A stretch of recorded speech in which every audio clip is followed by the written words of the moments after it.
¿Puedes ampliar tu pantalla, por favor? Bueno, pues muy rápido estamos entonces con la doctora Judy Beth Sixto López. Ella es investigadora y bueno, pues tiene un background amplio en el aspecto de los estudios computacionales. Desde la licenciatura ella ha explorado estas herramientas. Sus tesis de posgrado pues fueron con el uso de herramientas para el diseño y desarrollo de nuevas moléculas. Tiene más de 20 publicaciones, tiene por ahí eh, patentes también, tiene como dos patentes y en proceso de tener, si no me equivoco, también como otras dos o tres. Y ella ahorita pues está actualmente en la Universidad de Granada y pues le damos las gracias a la doctora por estar en esta ocasión aquí con nosotros. Y bueno, pues doctora, muchas gracias por tu apoyo y pues te dejo el micrófono para que aquí con los jóvenes platiques de toda esta temática sobre el tamizaje virtual de moléculas. Adelante, muchas gracias. Tu micrófono Po- creo que está allá. sí, ya. Ahí Ok. se me ve bien y se ve la presentación. Sí. La presentación ahora no se ve. Sí te vemos, pero no vemos la presentación.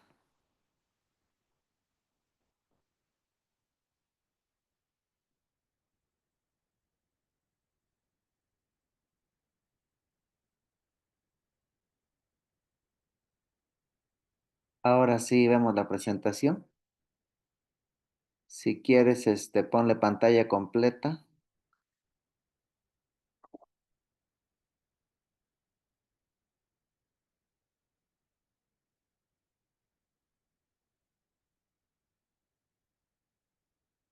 Listo. ¿Se me escucha bien? Sí, sí, sí, todo bien, muy bien. Perfecto. Hay un poco de ruido de fondo porque, bueno, el silencio por aquí en mi pueblo no lo dominan. Sí, no te preocupes, todo bien, Entonces gracias. van a escuchar un poco de folclore.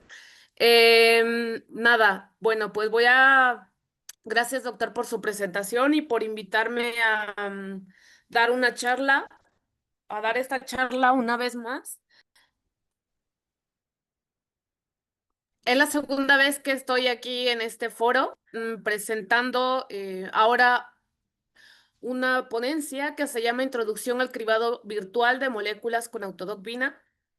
Ya como bien me presentaron, mi nombre es Judibet Sixto y bueno, vamos a comenzar. A mí me gusta siempre empezar con conceptos bastante básicos para poder situarnos, ¿no? Sobre todo en foros o en escenarios donde podemos tener diferentes perfiles con personas con diferentes backgrounds, antecedentes, entonces para todos más o menos estar uniformes. Eh, la pregunta que yo digo que nos haríamos todos o cualquiera sería, ¿por qué o para qué alguien querría hacer un cribado virtual, ¿no? ¿Cuál es la motivación o una de las motivaciones para poder realizar o usar este tipo de herramientas tecnológicas? Bueno, dos de ellas muy utilizadas es para el descubrimiento de fármacos y el diseño de moléculas bioactivas, que van muy de la mano ambas. En el caso del descubrimiento de fármacos, bueno, la industria farmacéutica y el sector sanitario están muy interesados en descubrir y desarrollar nuevas moléculas o utilizar moléculas que ya estén en el mercado para poder tratar diferentes tipos de enfermedades. Entre las muy conocidas, quizá como cáncer, por hablar de un conjunto de enfermedades, hasta enfermedades raras, ¿no? Enfermedades genéticas muy raras que poca gente padece en el mundo y que están desatendidas. No sé, infecciones, para el tratamiento de diferentes enfermedades y padecimientos. Ahora bien, este es un proceso largo del cual voy a hablar más adelante. También se puede querer hacer un cribado virtual o virtual screening en inglés para el diseño de moléculas bioactivas. Esto, no sé, nos podría permitir conocer patrones moleculares quizá que puedan ser reconocidos por una proteína y diseñar nuevas moléculas a partir de eso. Entonces, podríamos hacer tanto investigación bastante básica como investigación un poco más aplicada para poder ir dirigiendo este tipo de procesos. Ahora bien, en cuanto al crecimiento y desarrollo de fármacos, pueden ser términos que se manejan de manera indistinta, pero bueno, son términos diferentes, que van muy de la mano. El descubrimiento es la parte inicial del desarrollo de fármacos, que implica desde la concepción o descubrimiento de moléculas totalmente nuevas o que ya es una actividad descrita, una actividad biológica descrita que sea de nuestro interés. Entonces, bueno, eso sería la parte del descubrimiento. El desarrollo, digamos que viene anclado y va muy de la mano con el descubrimiento porque sería, ahora, ya que tengo esta molécula que sabemos que puede tener cierta actividad biológica, es irla llevando de la mano por las diferentes etapas del desarrollo de fármacos para que llegue a ser finalmente un fármaco, ¿no? Ahora, este proceso es un proceso bastante largo que toma muchos años, inversiones millonarias. Además, es un proceso multidisciplinario que requiere de la participación de diferentes áreas del conocimiento, no sé, biólogos, químicos, farmacéuticos, médicos y ya bastante, bueno, bastante. Muy recientemente, el uso de también se ha incluido personas que se dedican a la informática, particularmente bioinformática, o biología de sistemas, entre otras, ¿no? Em, para ello se hace uso de técnicas experimentales, que podrían ser la síntesis química, semisíntesis, uso de herramientas de química orgánica para aislar compuestos naturales, sintetizar compuestos. em, Posteriormente, pues el uso de experimentos de la biología para poder hacer ensayos tanto in vitro como in vivo y poder ir avanzando en el conocimiento de las propiedades farmacocinéticas y farmacodinámicas de la nueva sustancia, ¿no? De la sustancia que en cuestión. Ahora bien, con el auge de las herramientas computacionales, pues bueno, estas también se han incluido ya de manera total y directa en el desarrollo de fármacos. Ya no es como en otros tiempos que era accesorio, ahora prácticamente todo el mundo lo usa, en todos sitios se usa para herramientas computacionales, se hacen experimentos in silico para poder estudiar y predecir diferentes propiedades, ¿no? Entonces, se hace una combinación tanto de herramientas experimentales como computacionales para poder avanzar tanto en el proceso de descubrimiento como en el desarrollo de fármacos. Em, en cuanto a la fase del desarrollo de un nuevo fármaco, bueno, como bien les comentaba, es un proceso bastante largo que puede tomar más de 15 años, de 10 a 15 años en adelante, dependiendo de muchos factores, ¿no? Porque cada una de las etapas conlleva muchos años. Para empezar, la parte inicial del descubrimiento de fármacos, que implica la selección de la diana o blanco molecular, que también implica la búsqueda de moléculas de partida, porque hay que pensar que en el descubrimiento de fármacos estamos o estaríamos prácticamente de cero, que puede ser que haya alguien que ya haya hecho algo o que nadie haya hecho nada, ¿no? Que estemos frente, no sé, a un reto súper importante con una enfermedad rara que nadie conozca o que nadie haya descrito y que nosotros digamos, queremos hacer alguna aportación en esto y bueno, ahí puede ser que no haya nada, que nos toque comenzar a buscar desde dianas biológicas, que no se conozca ninguna molécula y que nos toque también comenzar a buscar moléculas nuevas que sean capaces de inhibir o de activar o de modular de cierta manera la actividad de ese blanco. O que ya se conozca tanto la diana como, como parte del blanco o de las moléculas que puedan actuar. Y bueno, sería en ese caso echar mano de la información con la que ya se cuente. Para ello, bueno, también, si es así, si ya contamos con antecedentes, se puede hacer posteriormente también la optimización de la molécula de partida. ¿Esto qué quiere decir? Que podemos mejorar características de esa molécula. No sé, cómo podría ser, por ejemplo, hacerla más liposoluble o hidrosoluble, mejorar quizá propiedades toxicológicas, farmacocinéticas, mm, o incluso farmacodinámicas, que eso quizá mejorando la eficacia del compuesto que que estemos trabajando.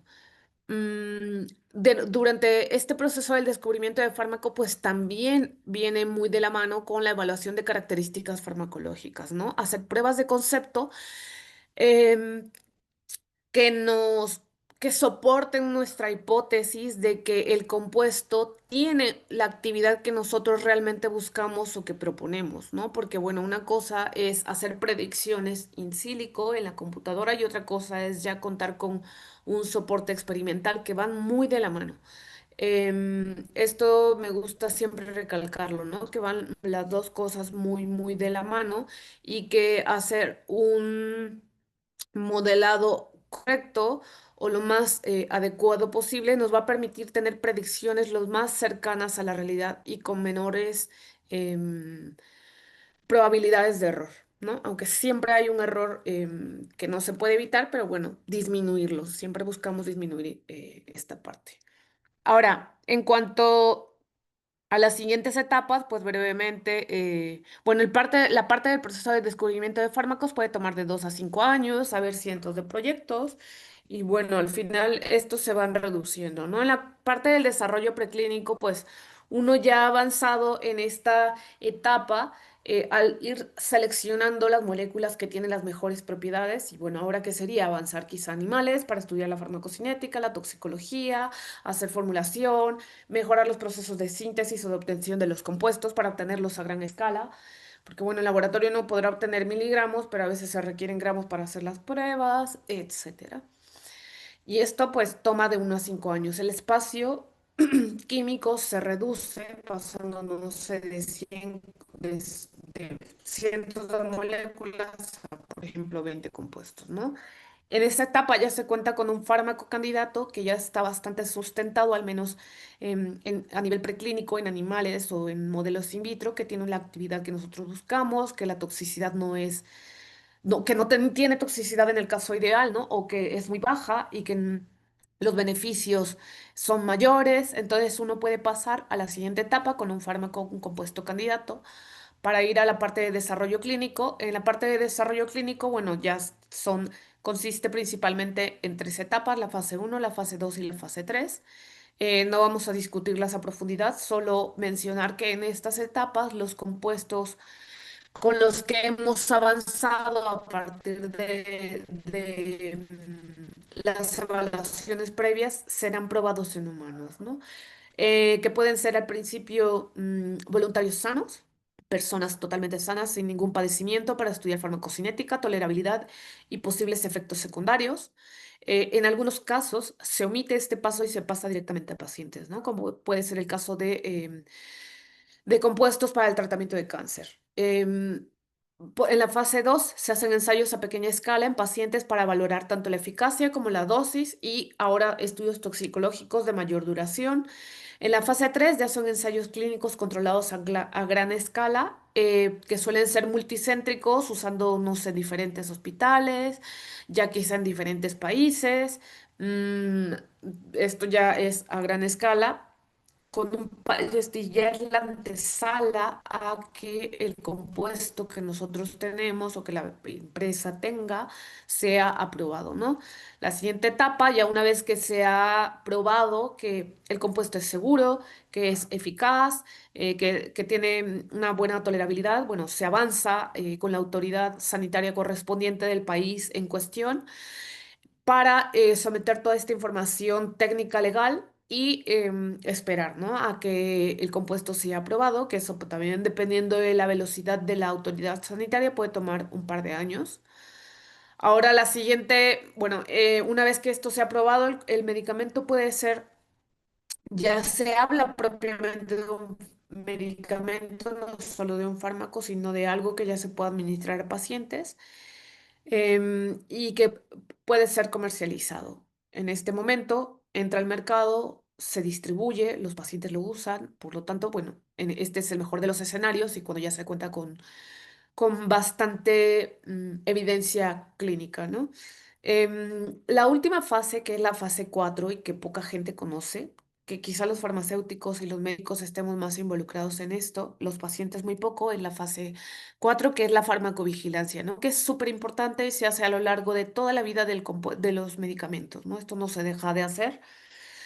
En la que se hace vigilancia más por parte de médicos y de farmacéuticos, de enfermeras, de personal de salud, quizá incluso veterinarios, dependiendo de dónde se administre el compuesto, ¿no? Em, y todo esto para poder ir viendo cómo se comporta el compuesto o el fármaco ahora en una población grande y diversa, ¿no? Con una gran variabilidad tanto biológica como quizá genética, bueno, genética dependiendo de la población en la que se distribuya. Hay una gran influencia de factores, entonces ya cuando el medicamento se administra en este tipo de poblaciones, pues bueno, no sabemos qué es lo que puede pasar y hay que estar observando siempre, a pesar de que ya se cuenta con bastante evidencia, bueno, ahora en una población grande hay que monitorear para ver si hay efectos adversos raros, o si efectos que no se han observado y que se pueden observar a largo plazo, o quizá mejoría o alguna actividad que no esté descrita, como ha pasado en otros casos, que el caso del sildenafil, ¿no? Que se usó para una cosa y se descubrió que podría servir para otra, ¿no? Entonces, esta etapa de la farmacovigilancia es súper importante y bueno, a grosso modo, en esto se basa toda esta etapa. Y bueno, retomando, en la parte del descubrimiento de fármacos, que es la que más nos compete, en esta fase radica, bueno, su importancia radica en que se eligen moléculas que van a ser candidatas a evaluación biológica para poder determinar las propiedades farmacológicas. Eh, y bueno, ahora, el descubrimiento de fármacos usando herramientas computacionales. Aquí en este caso particular, bueno, nosotros vamos a hablar específicamente del cribado virtual o tamizaje virtual o virtual screening del inglés, soportado por el acoplamiento molecular o docking, ¿no? Voy a intentar como mencionar tanto el, ¿cómo se dice? El nombre en inglés como en español para estar más o menos familiarizados con ambas terminologías en caso de que quieran buscar literatura. Y bueno, aquí yo estoy dando por hecho que aquí no todos somos expertos y que venimos a aprender todos, ¿no? Entonces me gusta cómo hacer esto. Ahora, el cribado virtual. ¿Qué es el cribado virtual o tamizaje virtual? Bueno, allí puse un esquemita de un embudo y se ven allí moléculas y algo en medio que es una proteína, ¿no? Entonces, con esto intento esquematizar que el cribado virtual es prácticamente un filtrado computacional de moléculas. Así, a grosso modo, ¿no? Un filtrado de moléculas, las cuales se encuentran depositadas comúnmente en bases de datos que pueden ser de libre acceso, de pago, o que nosotros tengamos nuestra propia base de datos de moléculas que tengamos, no sé, de que alguien nos dio o de toda la vida, ¿no? Generalmente estas moléculas suelen ya estar sintetizadas o descritas o suelen ser fáciles de sintetizar o son productos naturales. Mm, no se suele recurrir a la imaginación, ¿no? Salvo que nosotros tengamos como muy conocido ya el espacio químico de cómo podríamos sintetizar ciertas cosas, porque si no, nos vamos a enfrentar a otro problema que más adelante hablaremos.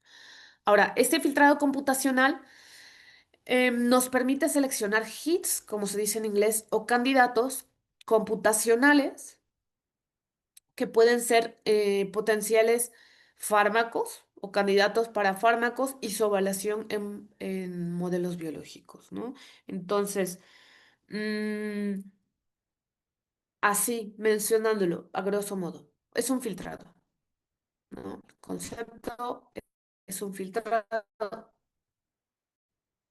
Este filtrado se puede hacer usando diferentes herramientas. Pueden ser, no sé, el acoplamiento virtual de afinidad y de unión de la molécula a la proteína o blanco molecular que nosotros queremos. Podemos, no sé, también incluir quizá la evaluación de las propiedades toxicológicas o farmacocinéticas. Podríamos quizá incluir, no sé, el perfil de seguridad descrito, si fueran ya moléculas que estuvieran en uso en el mercado, o quizá también podríamos tomar en cuenta características como la factibilidad de hacer la síntesis química, ¿no? Porque no sería lo mismo hacer una molécula que requiera 20 pasos a hacer moléculas pequeñitas que sean bastante más sencillas, ¿no? O más accesibles.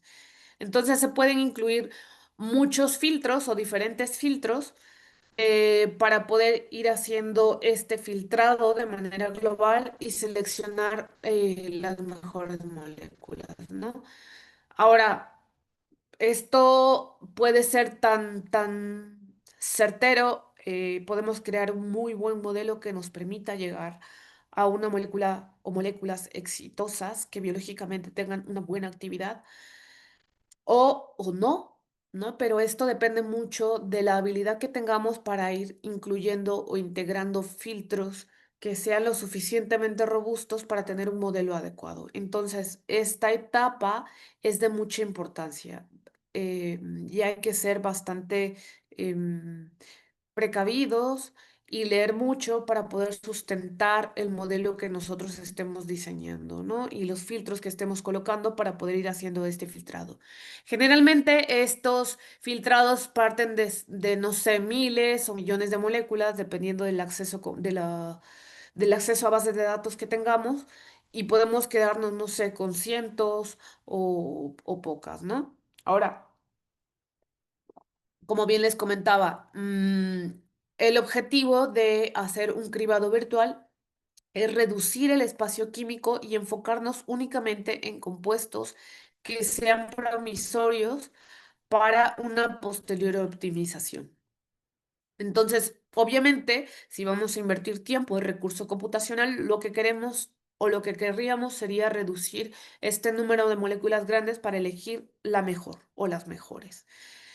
Em, a partir de eso, pues bueno, obtener compuestos activos, eficaces y seguros. Además, por otro lado, que se menciona a veces poco, también descartar compuestos que no sean activos, que puedan ser tóxicos o reactivos, ¿no? Entonces, con estas características, más o menos ustedes podrían ir notando qué tipo de filtros podemos poner. Compuestos inactivos nos ayudaría el hacer un docking, integrar un docking para poder elucidar si esos compuestos tienen una afinidad adecuada o no por la molécula que nos interesa.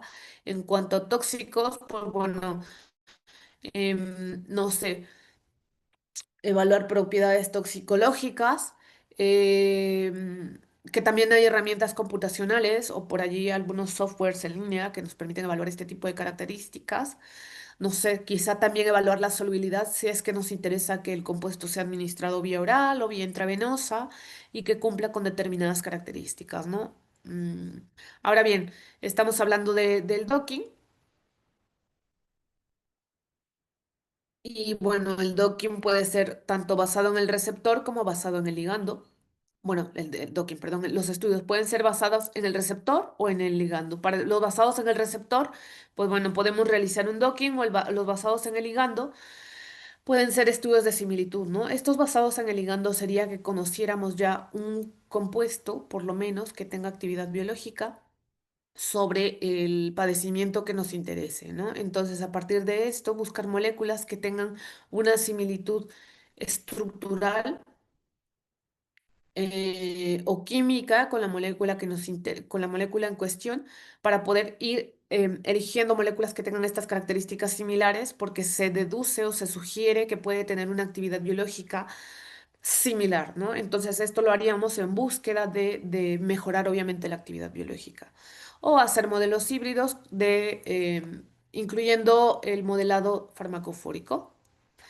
Ahora, en la siguiente diapositiva, ¿cuáles son las ventajas de hacer, ventajas y desventajas de hacer un tamizaje virtual? Bueno, entre las ventajas está la obtención rápida de compuestos con probable actividad biológica, porque bueno, son ensayos computacionales, no es lo mismo que ir al laboratorio, sintetizar, evaluar, caracterizar, etcétera, ¿no?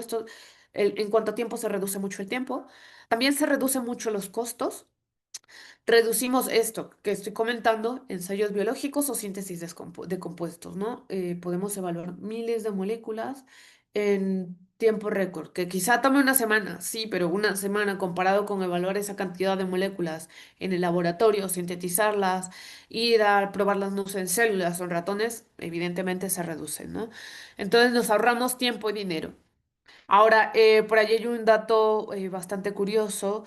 em, que reportan en la literatura la referencia que está abajo, en la parte inferior de la diapositiva, en el cual se dice que la tasa de éxito em, del descubrimiento de fármacos haciendo este modelo experimental o empírico es una tasa inferior a 1 por cada 10.000 compuestos sintetizados, ¿no? Entonces, de 10.000 compuestos que se sintetizan, no sé, en el mundo, en un laboratorio, pues uno suele ser el que avance a la siguiente etapa, que si vieron el esquema anterior, pues solo avanzamos un escaloncito, ¿no? Sin embargo, en ensayos in sílico se ha visto que el éxito es una de 100 a 1000 veces mayor comparado con con el tipo, con ensayos experimentales. Entonces, como verán, pues merece bastante la pena pasar de una bueno, más que pasar, complementar, ¿no? Una etapa con la otra, complementar tanto estudios in silico con los ensayos experimentales para poder dar un salto en estas tasas de éxito, además de ahorrarnos tiempo y dinero, que todos queremos eso, ¿no? Entre las desventajas, bueno, que deben validarse experimentalmente los resultados. Y digo desventajas porque, bueno, ¿qué nos gustaría? Nos encantaría que nuestro modelo fuera tan bueno que ya nos genere una molécula que pasemos a humanos y nos ahorre muchos pasos, ¿no? Pero bueno, no hemos llegado todavía a esa a esa genialidad, entonces lo que se tiene que hacer sí o sí es validar. Lo que nosotros obtenemos en este tipo de ensayos haciendo cribado o tamizaje virtual son predicciones. Entonces, forzosamente hay que ir al laboratorio y ahora probar esta molécula y hacer pruebas de concepto para poder ahora sí decir, sí, el compuesto que yo elegí a través del tamizaje virtual tiene fulanita actividad, ¿no? Solo así se puede decir que sí tiene cierta actividad. Mientras se quedan predicciones y se sugiere que puede tener cierta actividad. Algo, o sea, hago hincapié también en esta parte porque yo lo veo mucho desde, no sé, en trabajos de licenciatura, de posgrado, con los alumnos o hasta incluso en artículos científicos, ¿no? Que la gente dice, es que mi compuesto ya hace esto, pero no, uno no puede decir que el compuesto hace eso si no lo ha probado a nivel biológico, experimental. Lo sugerimos, mi modelo sugiere esto y ya está, ¿no? Pero si no está probado, no se sabe. Entonces, esa sería una de las desventajas. Ahora, otra desventaja es que al ser predicciones, todas estas llevan también un margen de error, ¿no? Entonces hay que irlas tomando con precaución y bueno, hasta no ir corroborando lo que hemos obtenido computacionalmente con lo experimental, pues bueno, vamos a ir ahí viendo, ¿no? Cómo ir manejando nuestra información. Bueno, además de que, no sé, al hacer un modelo, pues podemos ir depurando este modelo de tamizaje, ir incluyendo quizá otras características que robustezcan más la selección de compuestos y que quizá vayamos mejorando este tipo de filtrados o de cribados y poder ir creando mejores modelos, ¿no? Porque esto también es totalmente factible. Quizá cuando hagamos el primer cribado no sea tan exitoso y no porque, no sé, no se haya hecho adecuadamente, ¿no? Sino porque a lo mejor nos hace falta incluir más filtros o mejores filtros o quizá porque no se ha elegido correctamente la base de datos de donde se obtiene el obligado, no sé, pueden ser muchos factores. Pero bueno, todo es susceptible de ser mejorado. Ahora, en cuanto a, bueno, continuando con el desarrollo de nuevos fármacos, ¿cuál es el ciclo típico de desarrollo de fármacos? Bueno, aquí puse en algunas figuritas para poder esquematizar el desarrollo de fármacos. En el primer recuadro pongo allí modelo sicílico, diseño de fármacos basado en la estructura, conocer la proteína diana. Puse esto porque es lo que nosotros vamos a ver en este curso, en esta ponencia. Vamos a explorar el diseño de fármacos basado en la estructura. ¿Esto qué quiere decir? Que tenemos que conocer cuál es la proteína diana o la proteína blanco sobre la cual queremos nosotros explorar, ¿no? Queremos explorar un espacio químico y bueno, poder predecir qué tipo de moléculas se unirían a esa proteína. Entonces, para ello, pues nosotros vamos a hacer uso del docking y hacer este filtrado, ¿no? Que se esquematiza en el segundo recuadro, se hace un filtrado computacional, partimos de muchas moléculas y vamos a ir filtrando que cada uno de los colores de ese embudo simbolizarían diferentes etapas de ese tamizaje o de ese cribado virtual que son los filtros que vamos integrando que les estoy comentando. No sé, el azul podría ser el docking, perdón, el azul rey o azul marino, el azul cielo o podría ser propiedades farmacológicas, el verde podría ser propiedades toxicológicas, el amarillo, propiedad, bueno, no sé, solubilidad, ¿no? Y así sucesivamente, ir descartando moléculas que puedan ser tóxicas, que no tengan afinidad por la molécula, moléculas que no tengan la actividad biológica que nosotros deseamos y vamos a ir quedándonos con pocas moléculas, ¿no? Hacer esta reducción en el espacio químico, pues nos podría permitir a nosotros hacer una mejor selección para, no sé, sintetizar las moléculas, si es que ese fuera nuestro objetivo y tuviéramos el soporte de un laboratorio de síntesis química o nosotros hiciéramos eso en nuestra área de trabajo y así en vez de sintetizar 1.000 moléculas, no sé, sintetizamos 10, ¿no? Centramos nuestros esfuerzos en 10 moléculas o en una súper difícil, no sé. O productos naturales, ¿no? Porque aunque sean productos naturales y estén disponibles en la naturaleza, no significa que sean fáciles de obtener, ¿no? En vez de obtener 1.000 de plantas diferentes, pues nos vamos a centrar quizá en 5 plantas o en una planta y sacar dos, tres compuestos de una sola, ¿no? O en cuanto a reposicionamiento, que fueran, que este es otro concepto, ¿no? Que fueran fármacos que ya están disponibles en el mercado, que se usan de cierta manera, en vez de, no sé, explorar todos en el laboratorio, vamos a decir, vamos a explorar dos o tres, que según nuestro modelo va bien, ¿no? Entonces, dependiendo de la estrategia que se use en la siguiente etapa, que es la síntesis o la obtención de productos a través de fuentes ya disponibles, pues como ustedes verán, se reduce bastante y de manera importante el recurso previo, ¿no? Ya centramos nuestros esfuerzos en cosas que tienen más probabilidad de ser exitosas en la siguiente etapa que el partir de miles de moléculas y que no sabemos ni por dónde ir, ¿no? Entonces, una vez que obtengamos estas moléculas, ya sea que las hayamos sintetizado, que las hayamos obtenido de fuentes disponibles, ya sea productos naturales, reposicionamiento, semisíntesis, no sé de dónde vengan, ¿no? Estos pueden ser evaluados en modelos in vitro, que allí intento esquematizar con cultivos celulares, en modelos in vivo, que pongo allí ratoncitos, que generalmente son los modelos más socorridos.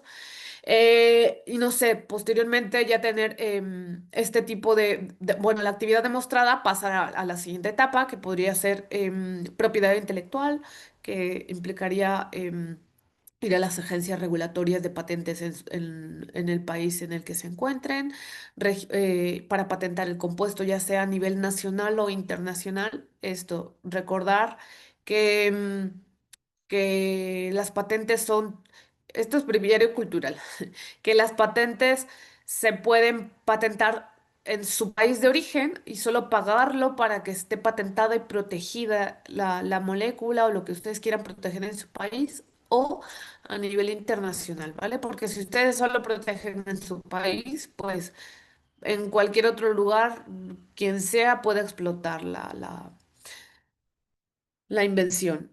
Luego, eso era breviario cultural. Ahora, ay, creo que me estoy yendo ahí. Ahora, en cuanto a conceptos preliminares de acoplamiento molecular o docking. Bueno, conceptos preliminares básicos, asumiendo que no todos sabemos todo. Quiero ponernos a todos en contexto. Ligando. El ligando es una sustancia que es reconocida por otra para dar una respuesta biológica, que suelen ser moléculas pequeñas, pueden ser fármacos, hormonas, neurotransmisores o compuestos de diferentes fuentes, compuestos pequeñitos. em, que nosotros, de los cuales vamos a explorar para ver si tienen actividad en un blanco molecular o diana molecular, que está en el recuadro verde. Estas suelen ser moléculas específicas, macromoléculas en los organismos con los que vaya a interactuar nuestro ligando, ¿no? Diana molecular o blanco, que puede ser DNA, RNA, proteínas, carbohidratos o lípidos, ¿no? Dependiendo de dónde queramos que actúen. Generalmente, y lo más explorado suelen ser las proteínas, porque suelen ser las que se pueden modular más fácil, pero eso, o que se han explorado más a lo largo de la historia de la farmacología, pero eso no implica que las otras no puedan ser exploradas, ¿no? Recientemente ya se modulan también DNA, bueno, DNA, RNA, carbohidratos, membranas lipídicas, entre otros, ¿no? Ahora, he hablado de acoplamiento molecular y bueno, no hemos dicho qué es acoplamiento molecular. El acoplamiento molecular es un método computacional que nos permite predecir la conformación preferida, por así decirlo, de una molécula al unirse a un blanco o diana molecular para formar un complejo más estable en términos energéticos, ¿vale? Ahora, el objetivo principal es justo encontrar esta conformación óptima, tanto para el receptor como para el ligando, y la orientación relativa entre la proteína y el ligando, de tal manera que aquí ya se maneja un concepto, que la energía libre global del sistema se minimice, ¿no? Tiene que estar favorecido energéticamente. Por ende, aquí en la figurita pongo, bueno, está una proteína que está como en superficie, que parece un guante. Está del lado, viéndolo de frente, del lado derecho, una molécula pequeña. Los ponemos ahí en el acoplamiento, o, bueno, en el docking, y se ve ahí una cajita, ¿no? En esa cajita es el espacio donde se hace el docking. Una vez hecho el docking, pues se ve allí perfectamente cómo se aloja. Entonces, objetivo, encontrar la conformación óptima y la orientación relativa, ¿vale? Una cosa es la conformación, otra cosa es la orientación, de cómo se acomoden tanto la proteína como el ligando en el espacio, siempre y cuando esto sea favorecido energéticamente. ¿Por qué? Aquí, importante, a veces me ha tocado como encontrarme que pues que hacen como dockings o acoplamientos en ciertos sitios donde le dices al programa, yo quiero explorar esta región, quiero probar, no sé, 1000 moléculas y bueno, vamos a ver cómo se comportan, ¿no? Entonces ves cómo se comportan y sí, obtienes muchas moléculas que se unen y bueno, hay que tomar en cuenta que no todo lo que se una va a ser precisamente la mejor opción, ¿no? Porque hay que tener muy en cuenta las características energéticas, la energía de unión, la energía libre de unión, que esta tiene que ser bastante favorable como para decir, sí, las probabilidades de que esto se una de verdad y se mantenga unido y pueda modular alguna actividad son buenas, ¿no? Porque si obtienes una energía libre de unión positiva o cercana a cero o muy baja, pues sí, la molécula está unida allí o se aloja allí porque tú la estás colocando allí y no le estás dejando oportunidad a que se mueva. ¿Me explico? Entonces, pues sí, va a estar ahí. No querrá estar ahí, digámoslo, en términos energéticos, pero va a estar ahí, ¿no? Entonces hay que ser bastante cuidadosos al momento de evaluar las características energéticas y no solo las de conformación y orientación, ¿vale? Ahora, hay diferentes tipos de modelos con los cuales se explora el acoplamiento molecular. El típico y que todos conocemos está el de la llave cerradura, que se basa mucho en la complementariedad. ¿Esto qué quiere decir? Quiere decir que tanto la cerradura, que sería la proteína, como la llave, que sería el ligando o el sustrato, embonan perfectamente y nos diría que tendrían un docking perfecto, ¿no? Tanto de energía como de conformación. Sería lo ideal, ¿no? Y que una vez que se da esta unión y que embonan ellos de manera perfecta, se obtiene la actividad deseada o la inhibición de la actividad que queremos inhibir, ¿no? Dependiendo de lo que estemos buscando. Eh, entonces, cuando en este tipo de situaciones lo que se busca es determinar la orientación relativa correcta de la llave, que sería el ligando, para que se abra la cerradura, que sería la proteína. Bueno, abrir la cerradura obviamente es una metáfora, que sería que ambos se embonen y que se module la actividad de la proteína o del blanco. Bueno, en este sentido, el receptor puede llevar o no a cabo su actividad dependiendo del efecto que busquemos. Y justo este modelo de llave cerradura ha sido de mucha utilidad para poder plantear el docking, lo que se conoce como docking rígido, que es un tipo de modelo en el cual no se mueve ni el receptor ni el ligando, no hay flexibilidad, solo se permite que el ligando rote y mueva ciertas partes de la molécula para poder irse acoplando a la proteína que estemos explorando. Este tipo de modelos suelen ser bastante utilizados ya que permiten reducir mucho en tiempo computacional, ¿no? Al no permitir que la proteína, que es gigante, se mueva, pues reducimos mucho en cuanto a tiempo computacional en la simulación. Otro de los modelos empleados es el ajuste inducido o induced fit en inglés, en el cual se basa sí, se basa en el que el sitio activo adopta la conformación ideal solo al estar en presencia del sustrato. Y que el ligando se une al receptor y produce un cambio conformacional en el efecto, en el lugar deseado, ¿no? Esto nos lleva a la generación de un modelo de docking que se llama docking flexible, en el cual se puede mover el receptor o el ligando o ambos. Entonces, en este tipo de modelos se calcula la energía de cada modo de unión, de cada manera en la que se unen ambos y se considera como exitoso el que tiene la energía, la mínima energía, ¿no? En estos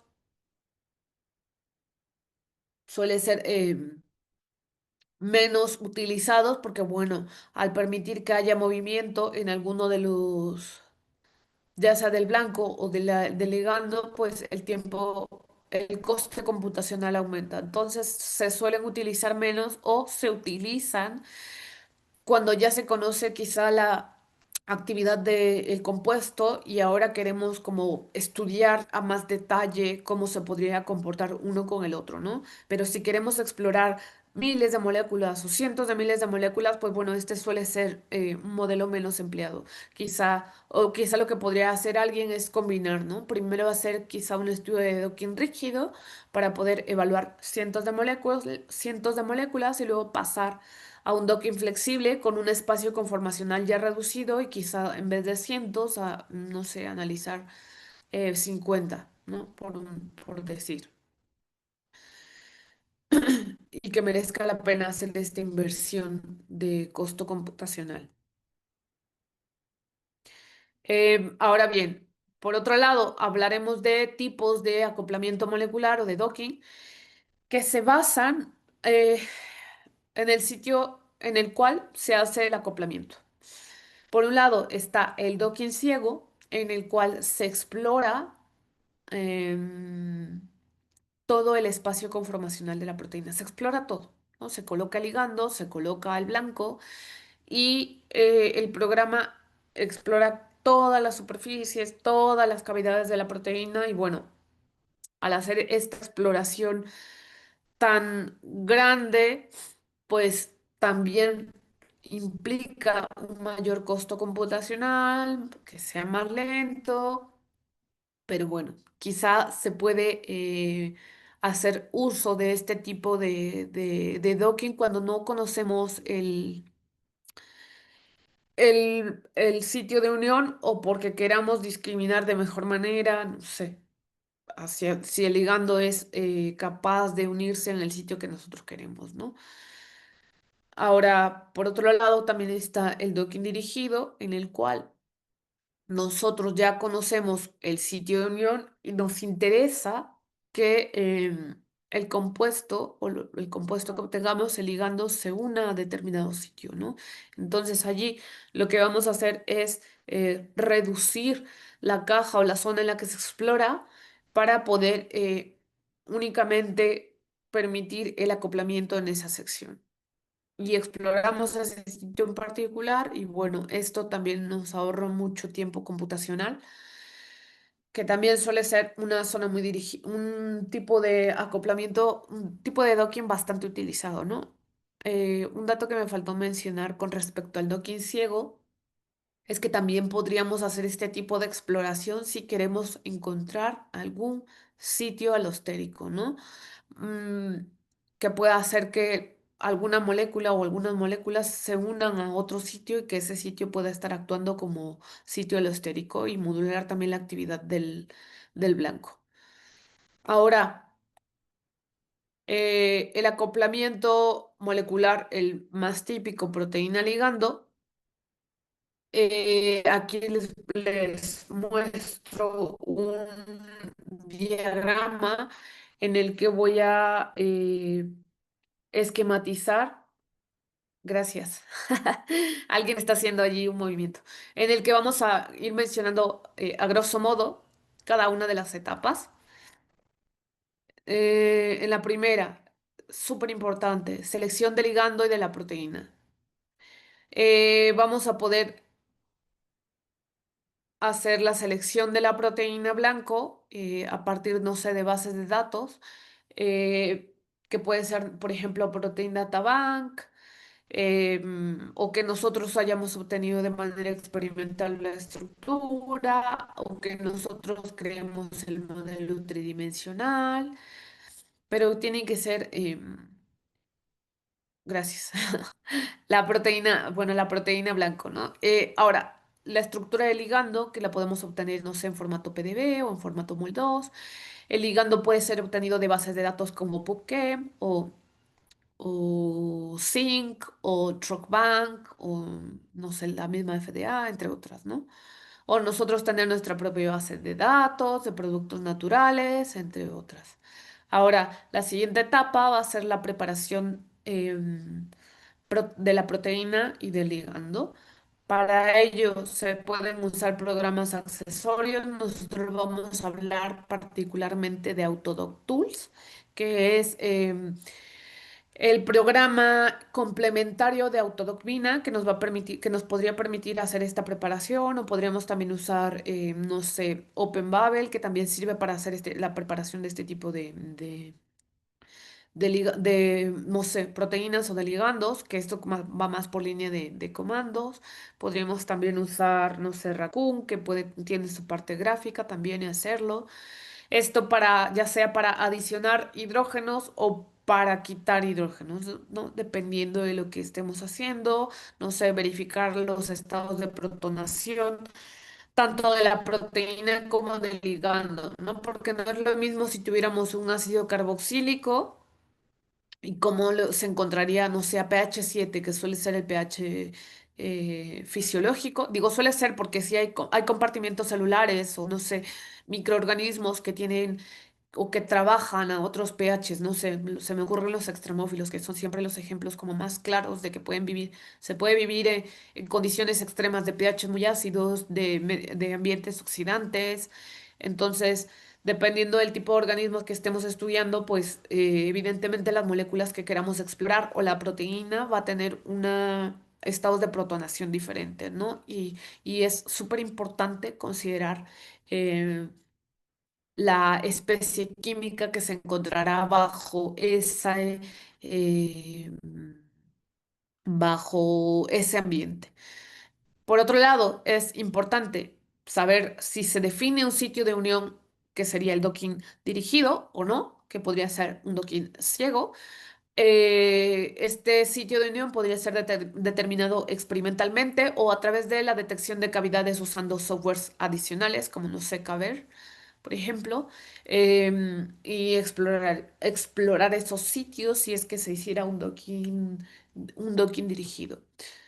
Eh, por otro lado, también es importante considerar propiedades adicionales o características adicionales del modelo para definirlas lo más correctamente posible. Recuerden que nosotros hacemos modelos o vamos a crear un modelo y por lo tanto queremos que ese modelo sea lo más cercano a la realidad posible para poder hacer las mejores predicciones. Entonces, para esto hay que considerar detalles que pueden ser muy sutiles, pero muy importantes, como es el caso de las moléculas de agua estructurales.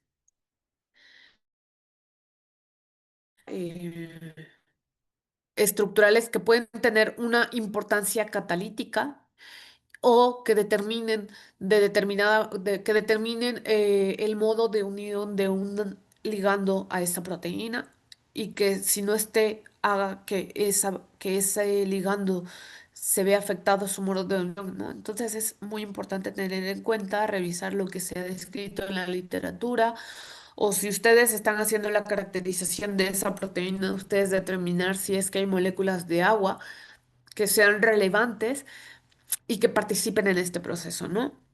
Que puedan formar puentes de hidrógeno entre el ligando y la proteína, no sé, cosas de este estilo. Si es que hubiera una molécula de agua de este estilo que fuera importante, agua estructural como se le conoce, entonces esa molécula de agua no se quita, se deja allí y se continúa el estudio con esa molécula de agua. Eh, si no es importante, se quita, ¿no? El acoplamiento molecular, pues bueno, determinar qué algoritmo de búsqueda de puntuación vamos a usar, quizá qué software vamos a usar. Nosotros les vamos a hablar de softwares de uso libre, porque todo el mundo los puede usar, pero también hay softwares de pago, que bueno, quienes tengan el presupuesto para poder comprarlos, pues también son bienvenidos.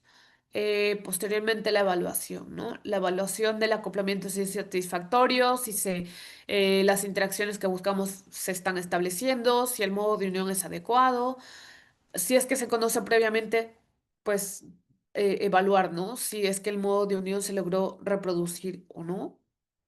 Si no se logra reproducir, bueno, quizá haya algo raro por allí en nuestro acoplamiento y hay que volver a replantear el modelo. Ahora bien, particularmente nosotros vamos a hablar o vamos a revisar Autodoc porque Autodoc es un software de uso libre, es gratuito, todo el mundo lo puede descargar e instalar en su computadora y también es susceptible de mejoras. Eh, este software ya salió hace bastantes años, es muy eficiente, permite reducir tiempos. No sé, por ejemplo, aquí comparado con su predecesor o en el cual se basó, que es Autodoc 4, no sé, Autodoc 4 puede tardar 500 veces más de lo que, no sé, Autodoc Winner, ¿no? Usando un solo CPU. Ahora, si Autodoc Winner lo paralelizamos y usa 8 CPU, pues reduce muchísimo el tiempo.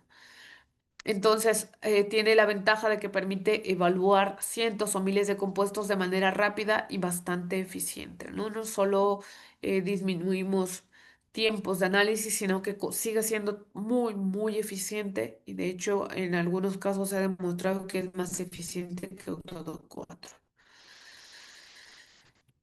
Ahora, aquí particularmente les voy a mencionar un caso, bueno, vamos a revisar ¿cómo se dice? Un artículo en el cual nosotros hicimos un cribado virtual, ¿no? Entonces, Eh, este ejemplo es un ejemplo de cómo se puede utilizar el cribado virtual para poder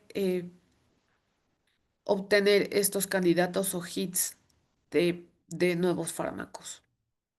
Este trabajo ya tiene algunos años, ya no está tan en boga, pero bueno, en su momento nosotros realizamos un cribado virtual para poder explorar una proteína del SARS-CoV-2, que si ustedes recordarán, la pesadilla del 2020-2021, este virus que se propagó a nivel mundial y que era el responsable o el agente etiológico de la COVID-19, ¿no? Que vivimos por allí muchas pesadillas con esta enfermedad. Entonces, nosotros en ese trabajo planteamos, como todo era muy nuevo, pues planteamos explorar una proteína que era una proteína no estructural, la NSP15, eh, que nosotros dijimos, esta proteína puede ser bastante relevante porque es una proteína estructural. Ay,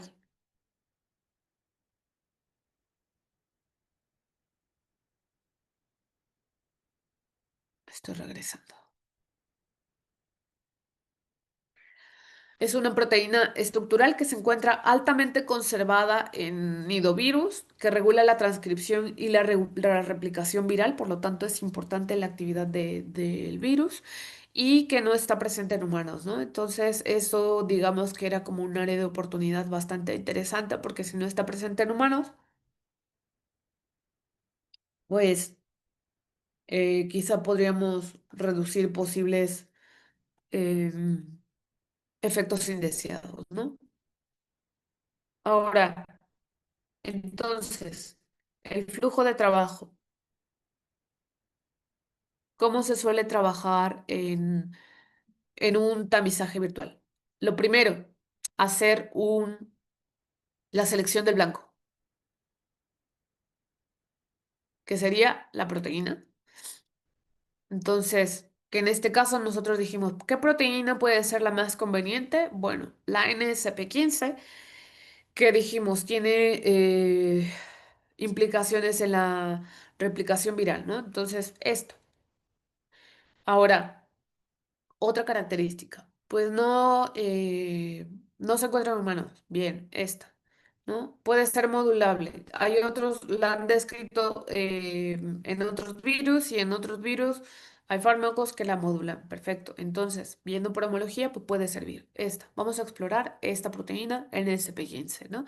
Ya que tenemos el blanco, ahora, selección de ligandos. ¿Qué ligandos podemos utilizar? Pues bien, nosotros dijimos, vamos a ir a la base de datos Zinc Database, que es de acceso libre y que tiene miles de moléculas, ¿no? Entonces fuimos a la base de datos Zinc Database y dijimos, vamos a tomar únicamente moléculas que se encuentren ya disponibles en el mercado y aprobadas, en ese caso por la FDA. Entonces, lo que nosotros hicimos particularmente fue reposicionamiento de fármacos usando un cribado virtual, ¿no? Es otro concepto. En el reposicionamiento de fármacos, lo que uno hace es explorar un espacio químico de sustancias que ya se sabe que tienen una actividad farmacológica descrita y que están comercialmente disponibles, ¿no? Entonces, ese tipo de sustancias ya son medicamentos. Y tiene una súper ventaja hacer este tipo de reposicionamientos porque, bueno, ya se conoce y está bastante bien descrito la toxicidad y la seguridad de ese tipo de fármacos. Entonces nosotros dijimos, vamos a ir por este lado eh, para ofrecer una propuesta, ¿no? La siguiente etapa es la preparación del blanco que haciendo uso de Autodoc se requiere pasar a un formato que es muy específico para Autodoc, que es el PDBQT, que tiene las estructuras en 3D, las coordenadas de el ligando o de la proteína y además se añaden las cargas, ¿no? Ya sea la proteína como al ligando. Una vez que se ha preparado tanto la proteína como el ligando, pues se hace el docking. El docking, nosotros lo hicimos con autodocbina y una vez que se hacemos el docking, hacemos ahora el análisis de resultados. Para el análisis de resultados, pues bueno, dependiendo del número de moléculas que tengan, pues van a tener allí miles de resultados, ¿no? Entonces, haciendo quizá un poco de programación muy sencilla y muy básica, se pueden analizar los resultados para poder discernir, no sé, ya sea por energía libre de unión, qué tipo de, bueno, qué moléculas son las que tienen la menor energía libre de unión. Es decir, cuáles son las moléculas que están más favorecidas energéticamente, su unión con el ligando que nos interesa, ¿no? Que así podemos, no sé, tomar 10 moléculas de, no sé, miles, y así poder seleccionar hits o este tipo de candidatos. Ahora voy a cambiar voy a pasar de una presentación en PowerPoint a el artículo.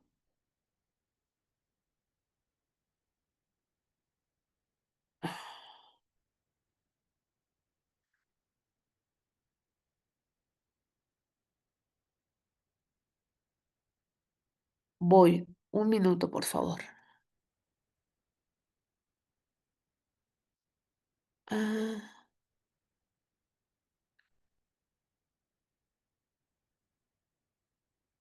voy a compartir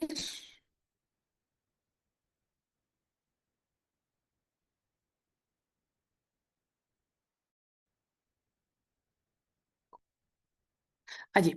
¿Ya se ve un PDF?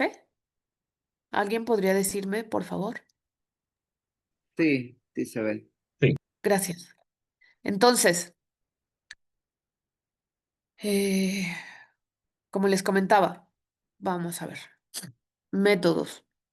A partir, no sé, en este caso, la base de datos DocBank, perdón. En la base de datos DocBank, que aquí está el enlace, es una base de datos también que está disponible, que deja disponible las moléculas que tiene. Nosotros em, tomamos 2467 moléculas y estas moléculas las usamos para hacer este cribado usando Autodoc. Ahora bien, el acoplamiento lo hicimos usando un acoplamiento molecular dirigido. Nosotros, como ya más o menos se conocía cuál era el sitio de unión o el sitio donde se deberían unir los ligandos, pues nosotros fuimos directamente a ese sitio y delimitamos dónde queríamos que los ligandos se unieran. Ahora, eh, nosotros exploramos tanto la proteína NSP15 de la SARS-CoV-2 como la de la SARS-CoV, que era la del SARS. Bueno, no era, es, porque, bueno, para tener como antes no había nada descrito sobre NSP15 en SARS-CoV-2, pues dijimos, vamos a hacer en paralelo en SARS-CoV y meter también un control de esta manera para ver cómo se comporta nuestro modelo nuestro protocolo de tamizaje virtual, ¿no? Entonces hicimos a la par los dos. Pero lo que nos interesa o nos interesaba era la de la NSP15.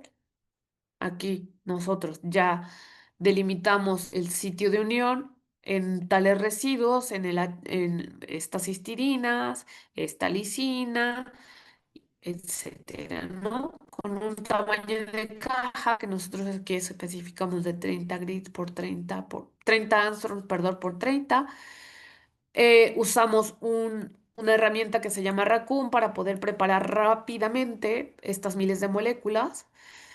Y la proteína, como solo era una, pues la preparamos con Autodoc Tools, que también tanto Raccoon como Autodoc Tools son softwares de uso libre, entonces, todos lo pueden descargar para ser usado tanto en Windows como en Linux. Funcionan bastante bien y dan buenas tasas de éxito, están ampliamente descritos en la literatura.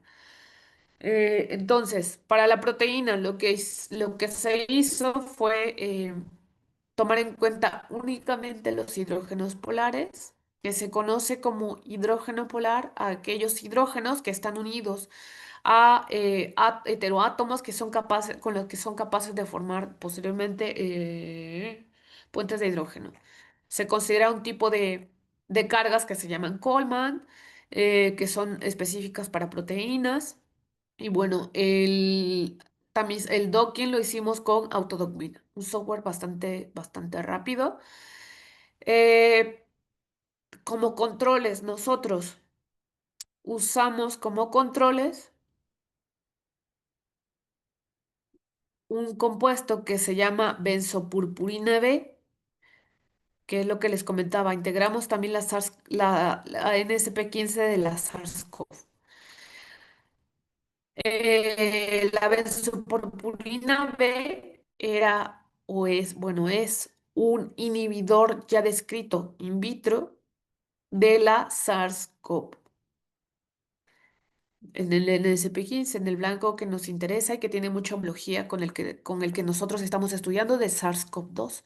Entonces, nuestro control del protocolo fue la benzoporpurina B con SARS-CoV, con la proteína NSP15, ¿vale? Aquí, esto, hago mención, ¿por qué? Porque en los experimentos in silico computacionales también se meten controles como en los experimentos experimentales, suena redundante. Pero también hay que tener controles, también hay que tener este tipo de controles porque a nosotros nos permiten de cierta manera validar que el modelo que nosotros estamos proponiendo es capaz de hacer predicciones lo suficientemente correctas, ¿vale? Entonces, ahí radica la importancia. Por eso nosotros metimos en SP15 SARS-CoV. En este caso en particular, pero en muchos casos suele ser que para la proteína que ya se estudia, ya hay inhibidores descritos. Entonces, si ustedes están estudiando una proteína que ya esté descrita y que ya se encuentra en la base de datos PDB y que a lo mejor allí esté cocristalizada con un ligando o que pueda ser inhibidor o activador o modulador de alguna manera, pues lo que ustedes harían sería tomar tanto esa proteína como el ligando y eso volver a hacer el docking usando el protocolo que ustedes están poniendo, ¿vale? Y de esa manera estarían validando su experimento. En nuestro caso, nosotros lo que hicimos, como no teníamos esa información disponible porque no estaba, porque era algo muy reciente, pues lo que hicimos fue agarrar, perdón si se me escapan algunas palabras raras, tomar palabras ahora, ya estoy desvariando, tomar la proteína, la NSP15, de otro organismo con el que cuenta homología y que sí tiene un inhibidor descrito para nosotros decir, bueno, nuestro modelo sí funciona y de esta manera validamos. Luego, bueno, nosotros, además, ya que hicimos esa selección, también le hicimos dinámica molecular, pero bueno, de eso no vamos a hablar. Eh, y bueno, voy a ir a esto. De las 2000 casi 2500 moléculas que partimos, nosotros seleccionamos 16 ligandos. Y aquí le pongo, ¿no? Que fueron seleccionadas debido a su baja energía libre de unión. Esa energía libre de unión, de acuerdo a Autodocbina, estuvo entre -10,9 y -9. Y todos estos, como bien les comentaba, ya se encontraban disponibles en el mercado. Ahora, de esos 16 ligandos, nosotros no elegimos todos, elegimos únicamente algunos. Porque, por ejemplo, aquí tengo la tabla. Estaba, no sé, difenoxina. Voy a ver. Digoxina, acetildigoxina, digitoxina, por ejemplo, que la digitoxina que tenía una energía libre de unión de -9,6 en la NSP15 del SARS-CoV-2, pues bueno, este, a pesar de que tenía una buena energía libre de unión, pues lo descartamos. Es un glicósido cardíaco que suele tener una ventana terapéutica muy estrecha, entonces ¿Eso qué quiere decir? Que si nos pasamos o nos equivocamos de dosis, pues es posible que sobrevenga la muerte, ¿no? En este caso. Y no, o sea, no, sí es cierto que el SARS-CoV-2 fue como bastante mala, pero tampoco era como para administrar o arriesgarnos a trabajar con compuestos con una ventana terapéutica tan estrecha. Entonces allí fuimos analizando el perfil de cada uno de los fármacos, perfil farmacológico y toxicológico de cada uno de los fármacos para poder ir descartando o continuando. Entonces ese fue uno de los filtros que nosotros usamos. Obtuvimos, es cierto, el primer filtro fue que se uniera a la proteína con una energía libre de unión adecuada y con un modo de unión adecuado. Pero el siguiente filtro fue, ahora vamos a considerar si son lo suficientemente seguros y el perfil farmacológico, ¿no? A partir de eso fuimos descartando, eh, descartando compuestos. Entonces, a ver, por ejemplo, aquí esto. La, la difenoxina, por ejemplo, es un fármaco controlado porque pertenece a los opioides. Entonces también lo descartamos, ¿no? Por muy bueno que fue, pues que tenía una delta, una energía libre de unión de -10,9, pues lo descartamos, ¿no? Que no, que estaba, se menciona que es un agente controlado que pues no, no se iba a usar. La digoxina, ventana terapéutica estrecha, tampoco. Y así, ¿no? Varios. Entonces, al final nos quedamos con,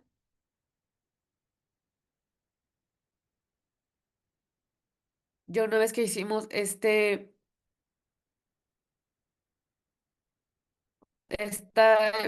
segundo filtro, nos quedamos con Paritaprevir y el Vasvir, que son ya dos que tienen una energía libre de unión pues relativamente buena.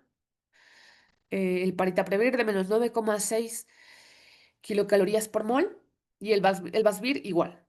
Estos, en este caso, son dos agentes que ya son compuestos, medicamentos que se usan como antivirales para hepatitis. Entonces dijimos, pues vamos a seguir con estos, ¿no? Que ya se usan como antivirales. Entonces, lo que nosotros ya hicimos y metimos como siguiente filtro fue estudios de simulación por dinámica molecular. Ese fue nuestro tercer filtro. Entonces, si ustedes partieran, no sé, de sustancias, de moléculas nuevas que no tienen un perfil farmacológico o toxicológico descrito, podrían ustedes meter como siguiente filtro el uso de la predicción de propiedades toxicológicas o farmacológicas. Podrían, no sé, por ejemplo, usar Admetox, que es una plataforma que se encuentra en Internet. La voy a escribir aquí, que está libre. Esa. Está libre. Y ustedes podrían integrar ese siguiente filtro. Nosotros, como ya trabajamos, decidimos trabajar con moléculas que ya tienen todas esas propiedades descritas, pues la siguiente fue hacer estudios de simulación molecular en el cual nosotros evaluamos la estabilidad en el tiempo y en un sistema acuoso donde ya se mueve tanto proteína como ligando a lo largo del tiempo y ver qué tan estables son este tipo de complejos, si se siguen manteniendo su unión, si la energía de interacción sigue siendo tan favorable y buena, o ver cómo va, ¿no? Entonces, estas son las moléculas que nosotros elegimos. Y nada, aquí algunas bellas figuras, estudiamos las interacciones, y esto ya es más como de ver cómo se comportaba en las simulaciones. Ahora, la relevancia de esto. Que bueno, aquí nosotros en ese tiempo, en aquellos tiempos, como, como dice la Biblia, en aquellos tiempos, nosotros nada más nos quedamos hasta la parte computacional, pero unos meses después, me parecía que en Japón, otros investigadores de manera independiente lograron determinar que en efecto estas sustancias o estos medicamentos tenían actividad antiviral sobre la SARS-CoV-2, ¿no? Entonces fue como bastante bueno poder ver que, pues sí, estos compuestos estaban ejerciendo una actividad antiviral. Y les digo, ya no lo hicimos nosotros, lo hizo alguien más, pero fue como, es bastante bueno ver cómo este tipo de modelos sí, pues, sí ayudan o sí ofrecen quizá explicaciones a lo que se observa de manera experimental, ¿no? Dependiendo de lo que se busque. Y bueno, por mi parte, eso sería todo. Y voy a dejar de compartir mi pantalla por si, no sé, algo más queda. Muchas gracias, doctora. Pues dejamos abierto el micrófono o el chat para quien quiera preguntar con toda confianza.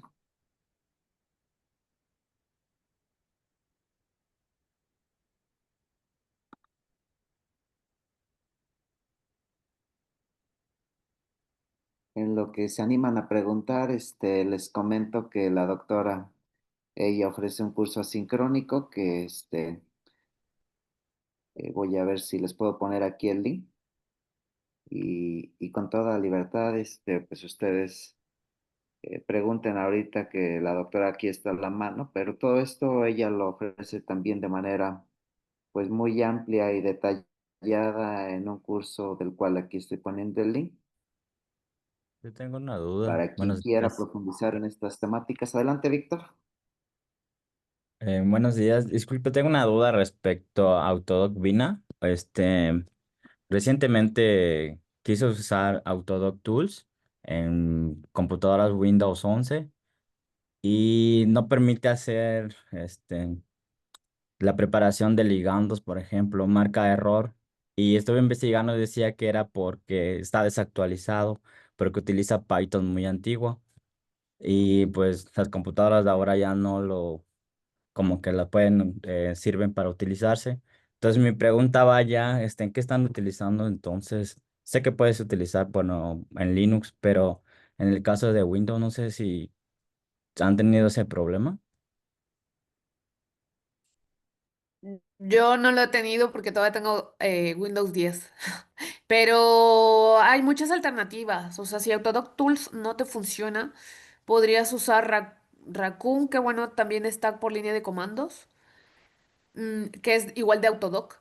O también, incluso el mismo Autodoc, Autodoc Tools, lo puedes usar por línea de comandos en Windows, por CMD.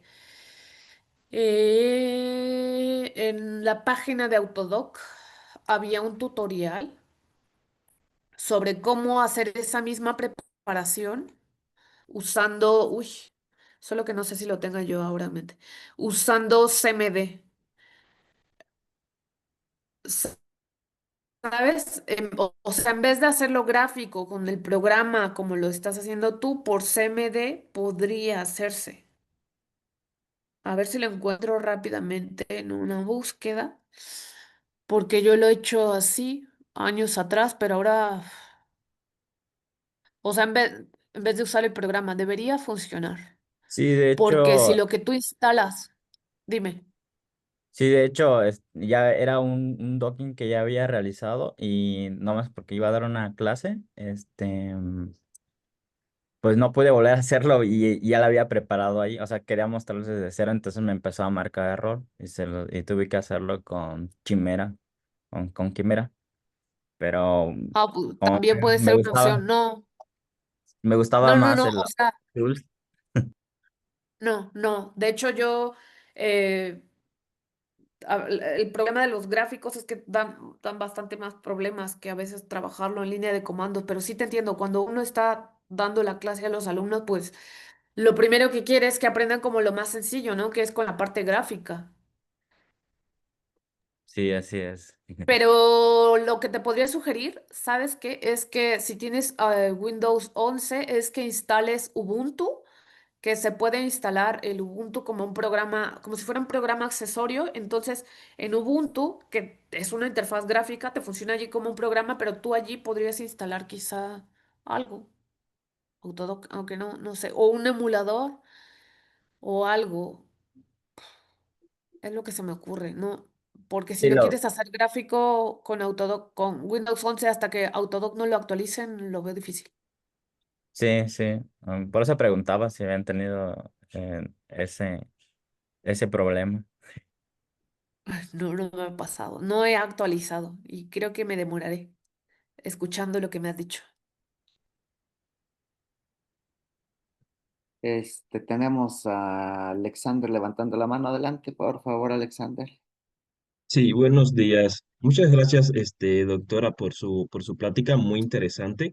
Yo tenía una preguntita, bueno, voy iniciando un poco en esta parte del modelado computacional. Eh, no me quedó muy claro qué tan o cómo, porque he hecho, en algún momento llegué a hacer docking, pero de moléculas individuales, usando estas herramientas de Autodoc Vina. Pero para procesar como grandes cantidades de moléculas, por ejemplo, para una base de datos, ¿cómo ocurre este flujo de trabajo? ¿Cómo se hace el docking de todas estas moléculas a la par? Porque obviamente creo que no debe, cuando son grandes cantidades no se hace de uno en uno. Entonces, como que esa parte no me quedó del todo claro. No sé si me podría ahondar un poquito ahí, por favor. Ah, bueno, con eso, haciendo scripts, un poco de programación muy sencilla, con eso se puede hacer. O sea, tú em, haces un script donde le dices al sistema que que corra, no sé, o que haga los dockings de las moléculas que se encuentran en tal carpeta. Pero eso es con más, con un poco de programación, pero muy poco, muy sencillo. Ah, ok, ok. Muchas gracias. No de nada. Aquí en el chat tenemos a Daniel Reyes. Dice, muchas gracias, doctor. Excelente ponencia. Soy nuevo en investigación básica. Mi pregunta es, ¿se requiere de alguna potencia de RAM o de tarjeta gráfica específica en mi computadora? Pues dependerá de lo que quieras hacer. O sea, si quieres hacer o explorar tu cosita sencilla, pues no, lo puedes hacer en tu computadora, no hay ningún problema. Ya si quieres hacer dinámica molecular o cosas muy complejas, pues sí. Pero ya ni tu computadora lo va a poder hacer, vas a tener que tener o servidores o clusters o computadoras muy potentes que serían prácticamente PCs que tengan varios CPUs o que tengan acoplados GPUs, tarjetas gráficas. La doctora Elena Stefani dice, me imagino que es en respuesta a la primera pregunta. Dice, muchas gracias, doctora, muy ilustrativa e informativa la charla. Y comenta, si se puede dividir el disco duro, así tenía yo mi laptop. Me imagino que se refiere a particionarlo y poner a lo mejor de sistemas operativos o tal vez VirtualBox, ¿no? Que VirtualBox también es una herramienta También. que ayuda a tener Linux y no batallar luego con Windows, que en muchas ocasiones no se pueden instalar algunas herramientas o los programas estos de Autogrid, Autodoc o Vina, ¿no? Me imagino que por ahí la doctora se refiere a eso, que ha de ser sobre la primera pregunta, ¿no? Sí, yo La creo que doctora sí. Erika, Sí, son buenas opciones. Gracias, Stephanie. sí, gracias, doctora Stephanie. Gracias, doctor. Pues la doctora Erika nos dice, hola, ¿cuál es la dinámica para la obtención de constancia? Este, bueno, pues generalmente se les da a los ponentes, pero si algún estudiante que ha atendido la sesión quisiera una constancia, pues hay que mandar un correo a la empresa y se les puede generar una constancia. Después por ahí, bueno, la doctora Tania, o digo, Stephanie comenta que ella tenía Ubuntu y tenía Windows en su laptop. Entonces sí era a lo que se refería de particionar el disco y tener los dos sistemas operativos en tu computadora y así ya no batallar con los programas, porque sí, en Windows es un poquito problemático, de hecho en Mac es también algo problemático los programas para este tipo de herramientas, pero Linux afortunadamente pues es robusto y sí da oportunidad a que uno pueda trabajar más abiertamente en Linux. Por ahí también en Farviews se ofrecen cursos de Linux. Ya estoy haciendo comerciales por si alguien quisiera aprender a manejar ese sistema operativo, que es un sistema operativo gratuito. La doctora Yudibet tiene mucha experiencia también en el manejo de este sistema operativo, igual la doctora Stephanie. Y sí se lo recomendamos, porque la verdad, es por un lado libre y también muy robusto para hacer este tipo de simulaciones. Y bueno, pues ya en el chat no tenemos más sugerencias. Si alguien quisiera abrir su micrófono o postear alguna pregunta, aportación, a la sesión de la doctora, adelante, por favor.